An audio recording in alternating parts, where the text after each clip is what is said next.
प्रिय प्रतियोगी साथियों, सामान्य हिंदी की इस कक्षा में आप सबका हार्दिक स्वागत और अभिनंदन है। जैसा कि आप सभी जानते हैं कि सभी एक दिवसीय परीक्षाओं में सामान्य हिंदी एक बहुत महत्वपूर्ण विषय है, जिसमें वर्णमाला अपना एक अलग महत्व रखता है। वर्णमाला टॉपिक इतना बड़ा है कि इसे एक वीडियो में समाहित करना आसान नहीं था, इसलिए इसे हम 2 भागों में प्रस्तुत कर रहे हैं। पहला भाग आपको प्रस्तुत किया जा चुका है। अगर आपने वो वीडियो नहीं देखा है तो इस वीडियो को यहीं छोड़ करके पहले उसका पहला भाग देख लें, इसके बाद इस पर आएँ। और यदि आपने पहला भाग देख लिया है तो आप वर्णमाला भाग 2 शुरू कर सकते हैं।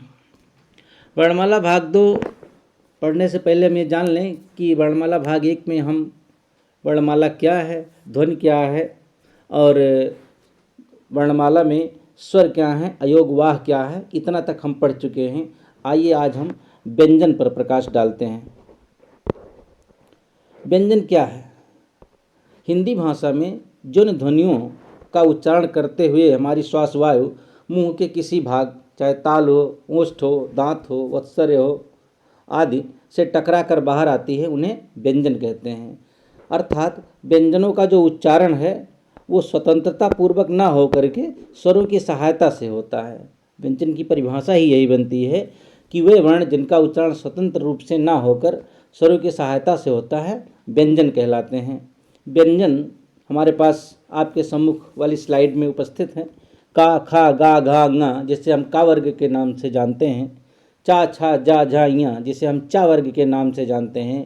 टा, ठा, डा, ढा, ड़ा जिसे टा वर्ग कहते हैं। और ता वर्ग के अंतर्गत आता हमारे पास ता, था, दा, धा और ना। इसी प्रकार पा वर्ग में 5 वर्ण आपके आते हैं। पा, फा, बा, भा, मा और अंतस्थ या, रा, लावा। ध्यान रखें, का से लेकर के पा वर्ग तक प्रत्येक वर्ग में 5-5 वर्ण हैं, जबकि अंतस्थ में केवल 4 वर्ण हैं। इसी प्रकार सा, सा, सा और हा ऊष्म कहलाते हैं। छा, त्र, ज्ञा और स्रा संयुक्ताक्षर कहलाते हैं। ड़ा और ढ़ा उत्क्षिप्त, नवविकसित या द्विगुण व्यंजन कहलाते हैं।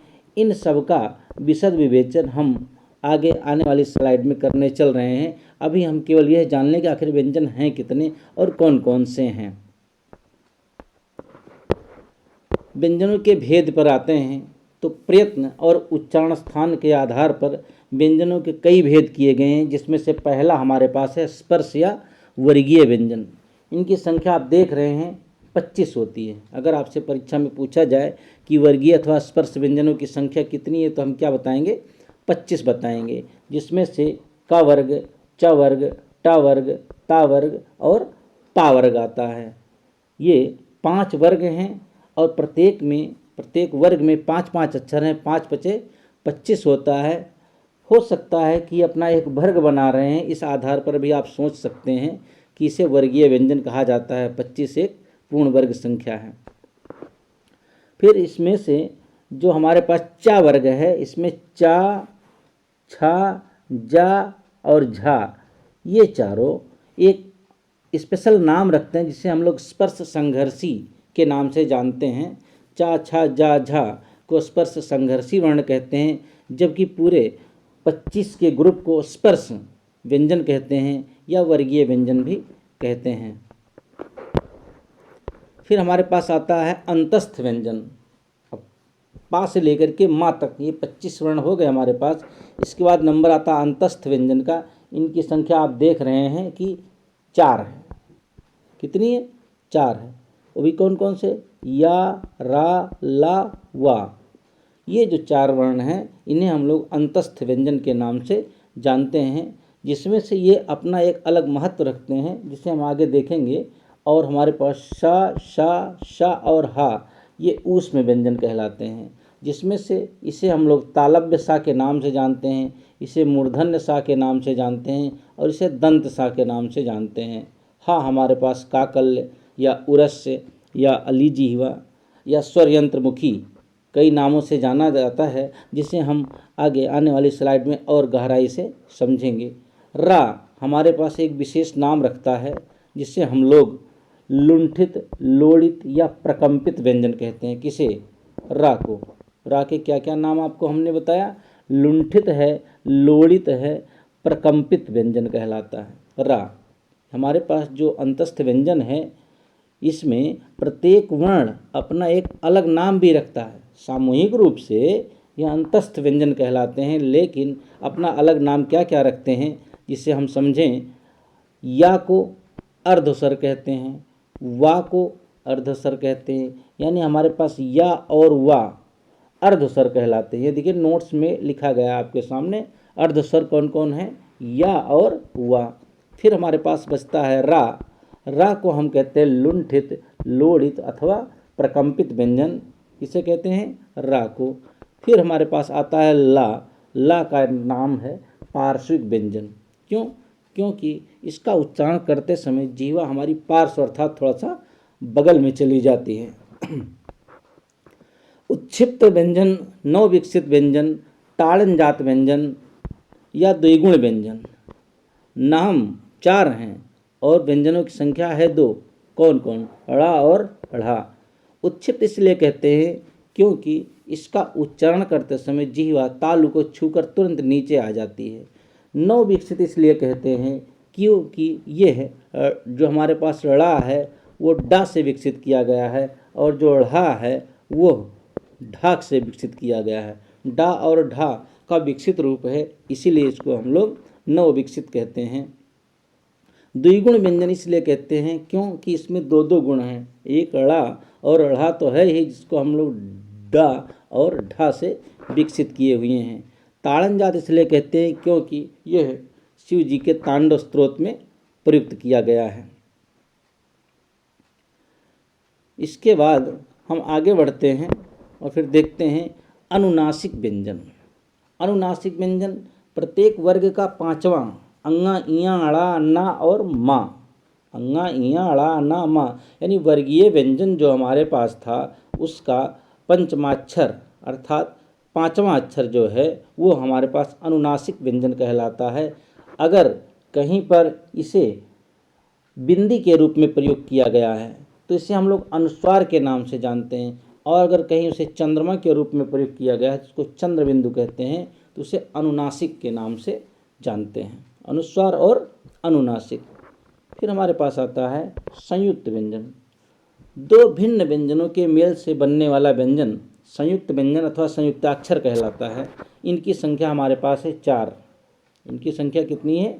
4। ये देखें आपके सामने है छा, त्रा, ज्ञा और श्रा, जिसमें से हमें ये जानना चाहिए कि जो हमारे पास छा है वो का और सा से मिलकर के बना है। ध्यान रखेंगे का पर आपके पास हलंत है और सा पूरा का पूरा है। अगर सा पर भी हलंत लगा देंगे तो बाद में हमें आ फिर जोड़ना पड़ेगा, और अगर बाद में आ नहीं जोड़ेंगे तो हमारे पास जो सा है जैसा कि आपको दिख रहा है बिना हलंत वाला रहेगा। फिर त्रा जो है ता और रा से मिलकर के बना है। ज्ञा जा और इया से मिलकर के बना है। श्रा शा और रा से मिलकर के बना है, जिसमें से सा हमारे पास तालव्य वाला सा रहेगा। ध्यान रखेंगे जो हमारे पास संयुक्त व्यंजन अथवा संयुक्त अक्षर है इनकी संख्या 4 है, छा, त्रा, ज्ञा और श्रा, जिसमें से कौन किससे मिलकर के बना है इसे कायदे से देख लें। इस पर आधारित प्रश्न परीक्षा में पूछे जाते हैं। एक विशिष्ट बात लिखी हुई है कि संयुक्त व्यंजनों का प्रयोग केवल और केवल तत्सम शब्दों में होती है, अर्थात किसी शब्द में अगर ये संयुक्ताक्षर प्रयोग किए गए हैं तो हम ये समझ लें कि वो शब्द तत्सम है, ना कि तद्भव। आइए आगे बढ़ते हैं। आगत अथवा विदेशी या मेहमान वर्ण कौन है? हमारे पास ये जो 6 वर्ण आपके सामने दिखाई पड़ रहे हैं इन्हें आगत अथवा विदेशी अथवा मेहमान वर्ण कहते हैं, क्योंकि ये हिंदी से नहीं बल्कि विदेशी भाषाओं से हमारी हिंदी में शामिल किए गए हैं। जिसमें से हमारे पास जो अ है ये स्वर है, बाकी अन्य जो 5 वर्ण हैं वे व्यंजन हैं। आ को हम अवगत स्वर कहते हैं, जबकि का, ख, गा, जा और फा इन्हें आगत व्यंजन कहते हैं। मुख्य पहचान ये है कि इन सब के नीचे देखें तो नुक्ता लगा हुआ है, जो ये बिंदी जैसी लगी है का, ये बिंदी, इसे हम लोग नुक्ता के नाम से जानते हैं। राजा शिव प्रसाद सितारे हिंद ने आगत वर्ण की संख्या 5 मानी है। राजा शिव प्रसाद सितारे हिंद जो कि प्रख्यात साहित्यकार थे, उन्होंने आगत वर्णों की संख्या 5 मानी है। एनसीईआरटी केवल 3 ही मानती है। कौन कौन? ख, जा और फा। लेकिन वर्तमान समय में भी ज़्यादातर प्रायः जा और फा ही प्रचलित हैं। मूल बात 4 तथ्य लिखे गए हैं इसमें कि हमारे पास आगत अथवा विदेशी अथवा मेहमान वर्ण जो कि कुल संख्या में 6 हैं, 1 हमारे पास स्वर है और 5 व्यंजन हैं। राजा शिव प्रसाद सितारे हिंद ने आगत वर्णों की संख्या केवल 5 मानी है। एनसीईआरटी केवल 3 मानती, जबकि वर्तमान समय में 2 ही वर्ण प्रचलित हैं। आइए हम आगे बढ़ते हैं। स्वर तंत्रियों के आधार पर व्यंजन के भेद। स्वर तंत्रियों के आधार पर व्यंजन के 2 भेद किए गए हैं, एक अघोष व्यंजन और एक है सघोष व्यंजन। अघोष किसे कहते हैं? जिन व्यंजनों के उच्चारण में स्वर तंत्रियाँ इतनी दूर हट जाती हैं कि हवा निकलने के लिए पर्याप्त जगह मिल जाती है और हवा बिना स्वर तंत्रियों से टकराए, बिना कंपन किए बाहर निकल जाती है। इन वर्णों को अघोष वर्ण कहते हैं। ट्रिक के लिए अगर हमें जानना है तो हम ये समझ लें, प्रत्येक वर्ग का प्रथम और द्वितीय वर्ण तथा हमारे पास तीनों सा, शा, सा, सा, यानी तालव्य सा, मूर्धन्य सा और दंत सा, ये अघोष व्यंजन कहलाते हैं। आप तालिका के माध्यम से समझना चाहें तो आप इसे देखें। ये हमारे पास अभी आपने देखा यहाँ प्रथम और द्वितीय वर्ण। कौन कौन? प्रथम और द्वितीय वर्ण तथा तीनों सा। अब इसे यहाँ पर हम देखेंगे स्लाइड में।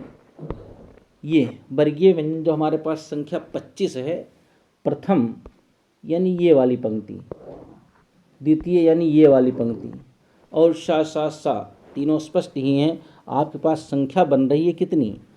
5 ये 10 और 3 वो 13, यानी ये संख्या बनती है हमारे पास अघोष वर्णों की। किसकी बनती है? अघोष वर्णों की। देखें हमारे पास अघोष व्यंजन जो हैं वो कौन कौन है? प्रथम, द्वितीय वर्ण और तीनों सा।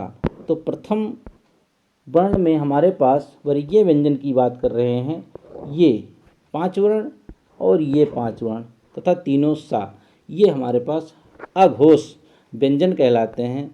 आइए आगे बढ़ते हैं। फिर सघोष कौन होगा? सघोष व्यंजन उन्हें कहते हैं जिनमें स्वर तंत्रियाँ इतनी पास आ जाती हैं कि हवा निकलने के लिए जगह कम बचती है और हवा स्वर तंत्रियों से टकराती हुई मुख विवर में प्रवेश करती है। प्रत्येक ट्रिक के लिए हम ये समझ लें, प्रत्येक वर्ग का तीसरा, चौथा, 5वां वर्ण सभी अंतस्थ हा और सभी स्वर, यानी कि जो हमारे पास अघोष से बच गए वे सभी सघोष अथवा घोष व्यंजन कहलाते हैं। सघोष व्यंजन का दूसरा नाम घोष व्यंजन भी है। आइए इधर देखते हैं इसको। नेक्स्ट स्लाइड में हमारे पास पहली वाली स्लाइड में देख लेते हैं। अभी आपने देखा कि हमने इसको और इसको अघोष में गिन लिया था, अब इसको हटा देते हैं तो इसके बाद जो बचा वो क्या बचेगा हमारे पास? वो सघोष अथवा घोष बचेगा। अर्थात वर्गीय व्यंजन की ये तीसरी पंक्ति, ये चौथी पंक्ति और ये 5वीं पंक्ति, ये हमारे पास क्या होती है? सघोष अथवा घोष होती है। इसके साथ ही जो हमारे पास ऊष्म व्यंजन में हा बच गया था वो, और अंतस्थ के चारों या, रा, ला और वा तथा हा और सभी स्वर, ये हमारे पास सघोष में आते हैं। जो अघोष से बच जाएगा वो सघोष में चला जाएगा। अघोष वर्णों की संख्या कम है, सघोष वर्णों की संख्या ज़्यादा है। फिर है एक वर्गीकरण और किया गया है, बहुत महत्वपूर्ण वर्गीकरण है, प्राणत्व के आधार पर। किसके आधार पर? प्राणत्व के आधार पर व्यंजनों का वर्गीकरण, जिसमें 2 नाम आते हैं हमारे पास। एक अल्प प्राण आता है और दूसरा महाप्राण आता है। तो पहले हम अल्प प्राण पर प्रकाश डालते हैं। आप उसे समझने का प्रयास कीजिए। जिन ध्वनियों के उच्चारण में प्राण अर्थात वायु कम शक्ति के साथ बाहर निकलती है उन्हें अल्प प्राण कहते हैं। वर्गीय व्यंजन में पहला, तीसरा और पांचवा वर्ण तथा सभी अंतस्थ, पहला, तीसरा और पांचवा तथा सभी अंतस्थ, अंतस्थ माने या, रा, लावा और सभी स्वर, ये हमारे पास अल्प प्राण होते हैं।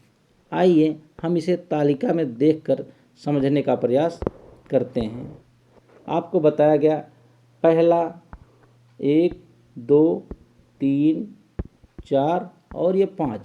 तो जो पहली पंक्ति है, जो तीसरी पंक्ति है और जो पांचवी पंक्ति है, ये हमारे पास अल्प प्राण व्यंजनों की पंक्ति है।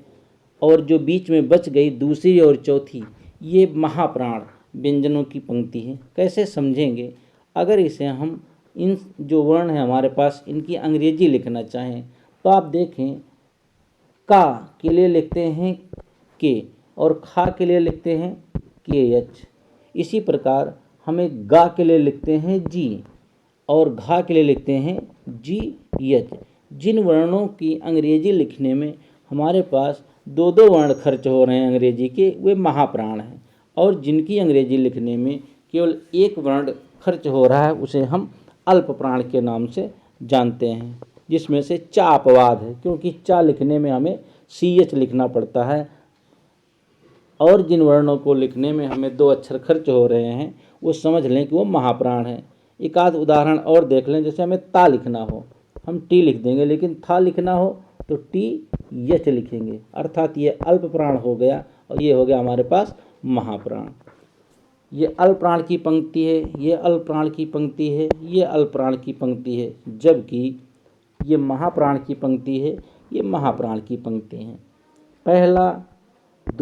पहला ये इधर से देखें, पहला, तीसरा और पांचवा अल्प प्राण रहेगा, दूसरा और ये चौथा महाप्राण रहेगा। आइए आगे बढ़ते हैं। महाप्राण तो आपने समझ ही लिया कि जिन ध्वनियों के उच्चारण में अधिक प्राणवायु अर्थात अधिक हवा अधिक झटके के साथ वर्ण शक्ति के साथ बाहर निकलती है उन्हें महाप्राण कहते हैं। प्रत्येक वर्ग का दूसरा और चौथा वर्ण तथा सभी ऊष्म पर ध्यान रख लेंगे। ऊष्म हमारे पास आता है सा, सा और हा, अर्थात तीनों सा और हा ये हमारे पास महाप्राण में आते हैं और दूसरी तथा चौथी पंक्ति। इसके अलावा शेष जितने भी वर्ण बनते हैं सब अल्प प्राण में जाते हैं। आइए आगे बढ़ते हैं कि व्यंजन गुच्छ और संपृक्त ध्वनियाँ क्या हैं। संपृक्त ध्वनियाँ दो बार लिखा है, इसको आप एक ही बार समझें। व्यंजन गुच्छ या संपृक्त ध्वनियाँ क्या है? जब दो या दो से अधिक व्यंजन एक साथ एक श्वास के झटके में बोले जाते हैं तो उसको व्यंजन गुच्छ कहते हैं। एक साथ एक श्वास के झटके में बोले जाते हैं, व्यंजन गुच्छ कहलाते हैं।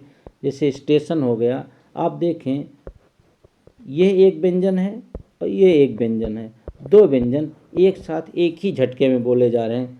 स्नान, यह एक व्यंजन, यह एक व्यंजन, दो व्यंजन एक साथ एक झटके में बोले जा रहे हैं, तो इसलिए इसे हम लोग व्यंजन गुच्छ माने गुच्छा, व्यंजनों का जब गुच्छा बन जाएगा तो उसे हम व्यंजन गुच्छ कहेंगे या संपृक्त ध्वनियाँ कहेंगे।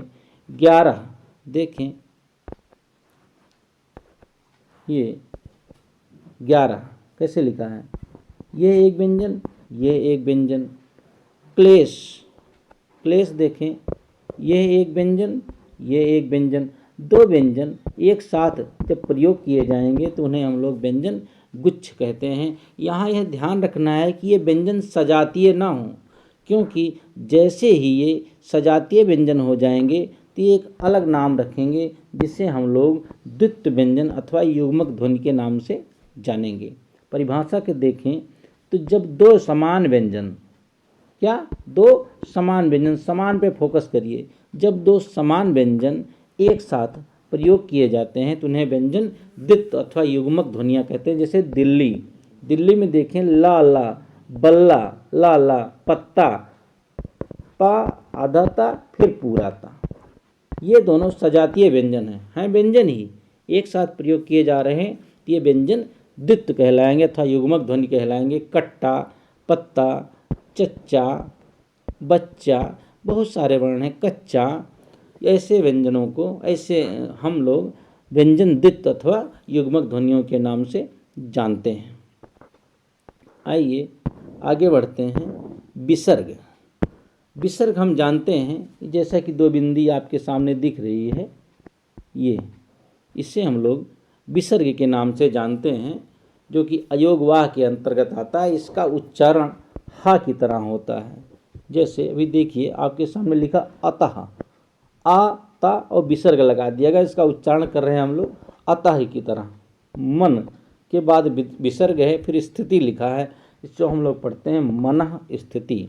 ध्यान रखेंगे बच्चों कि विसर्ग का प्रयोग केवल संस्कृत शब्दों में होता है, अर्थात जो तत्सम होते हैं उन्हीं में विसर्ग का प्रयोग किया जाता है। अगर आप बहुत तत्सम की पहचान कर रहे हैं तो विसर्ग लगे हुए शब्द को बिना सोचे समझे हम तत्सम मान सकते हैं। कुछ शब्द जिनमें विसर्ग का प्रयोग किया जाता है जैसे प्रायः, अंतापुर, स्वतः, संभवतः, दुख भी विसर्ग युक्त लिखा जाता है, लेकिन भाषाविदों ने दुख को सीधा सीधा लिखना भी स्वीकार कर लिया है। उच्चारण के स्थान के आधार पर वर्णों के भेद बहुत ही महत्वपूर्ण टॉपिक है कि आखिर उच्चारण के आधार पर हम वर्णों के भेद किस तरह करते हैं। फेफड़ों से निकलने वाली वायु मुख के विभिन्न भागों से टकरा करके जिह्वा का सहारा लेते हुए विभिन्न भागों से टकराते हुए बाहर निकलती है, तो इसी के आधार पर अलग अलग भेद किए गए हैं वर्णों के कि आखिर उनका उच्चारण कहाँ से होता है। आइए इसे हम समझने का प्रयास करते हैं। इस स्लाइड में 9 उच्चारण स्थान बनाए गए हैं जिसे हम इस स्लाइड में देख सकते हैं। कंठ है, तालु है, मूर्धा है, दंत है, ओष्ठ है, कंठ तालु है, कंठोष्ठ है, दंतोष्ठ है और नासिका है। ये 9 उच्चारण स्थान हमारे सामने दिखाई पड़ रहे हैं। व्यंजनों का उच्चारण स्थान तो हम सरलता से समझ सकते हैं। जितने भी क वर्ग हैं उनका उच्चारण स्थान कंठ है, जितने भी च वर्ग हैं तालु है, ट वर्ग वाले वर्णों का उच्चारण स्थान मूर्धा है, जबकि ता वर्ग वाले वर्णों का उच्चारण स्थान दंत है। इसी प्रकार पा वर्ग वाले शब्दों, पा वर्ग वाले वर्णों का उच्चारण स्थान ओष्ठ है। झंझट होती है हमें स्वरों में, तो स्वरों में आइए समझते हैं। हमारे पास जो आ है ये कंठ से उच्चारित होते हैं। ई का उच्चारण स्थान तालु है, री का उच्चारण स्थान मूर्धा है। इसीलिए आ को हम लोग कंठ ध्वनि कहेंगे, ई को तालव्य ध्वनि कहेंगे, जबकि री को मूर्धन्य ध्वनि के नाम से जानेंगे। दंत के द्वारा कोई भी स्वर उच्चारित नहीं होता है। आपसे परीक्षा में पूछा जाए कि दंत के द्वारा कितने वर्णों अथवा कितने स्वरों का उच्चारण किया जाता है, तो उसका उत्तर 0 हो जाएगा, अर्थात कोई भी स्वर दांत के द्वारा उच्चारित नहीं होता है। ओष्ठ जो स्वर हैं हमारे पास ऊ हैं, जबकि कंठ तालु ए और ऐ हैं। कारण क्या है कि ए हमारे पास आ और ई को जोड़कर बनाया जाता है, जिसे हम लोग स्वर वाली स्लाइड में पढ़ चुके हैं। इसीलिए आ का उच्चारण स्थान कंठ होता है, ई का उच्चारण स्थान तालु होता है। इस प्रकार ए का उच्चारण स्थान हमारे पास हो जाएगा कंठ तालु। इसी प्रकार ओ, आ और ऊ से मिलकर बनता है आ और ऊ। आ का उच्चारण स्थान कंठ है हमारे पास, ऊ का उच्चारण स्थान ओष्ठ है, इसलिए आ और ऊ मिलके बनता है ओ, तो इसका उच्चारण स्थान हो जाएगा कंठ और ओष्ठ मिला करके कंठोष्ठ। दंतोष्ठ द्वारा भी कोई भी स्वर उच्चारित नहीं होता है। फिर अंक और आह अंक का उच्चारण स्थान नासिका है, आह। पुनः आ का कंठ है तो आह का भी कंठ ही है। फिर हमारे पास का वर्ग, चा वर्ग, टा वर्ग, ता वर्ग, पा वर्ग। का कंठ से है, चा ताल से है, टा मूर्धा से है, ता दंत से है और पा ओष्ठ से है। तो पा जब हम वर्गीय व्यंजन खत्म करेंगे तो माँ तक पहुँच जाएंगे। माँ के बाद आता है या, रा, ला। अलग अलग उच्चारण स्थान है। या का तालु है, रा का मूर्धा है और फिर ला का दंत है। एक सीरियल में ही ऊपर से नीचे की ओर बढ़ते जाते हैं। फिर वाह हमारे पास आता है।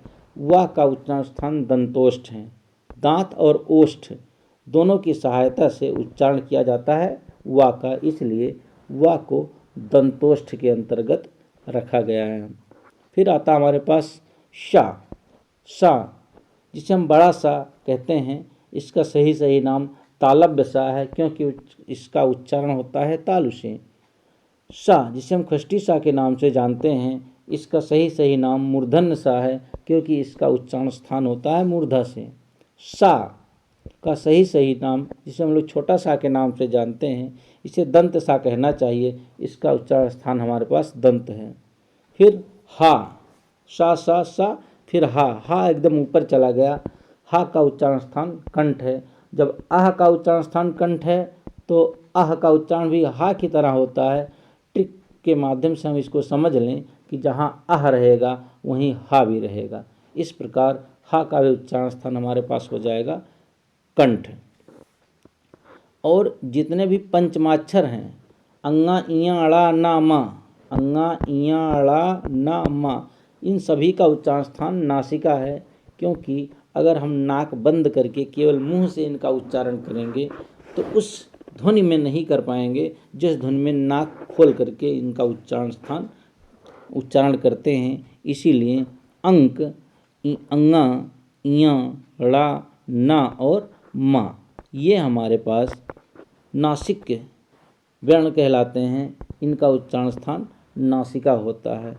हा का स्पेशल नाम है, इसे समझ लें। हा को स्वर यंत्रमुखी अथवा अली जिह्वा या उरस से, क्या नाम है, उरस से हा के लिए बता रहे हैं। अथवा इसका एक और नाम है काकल्य।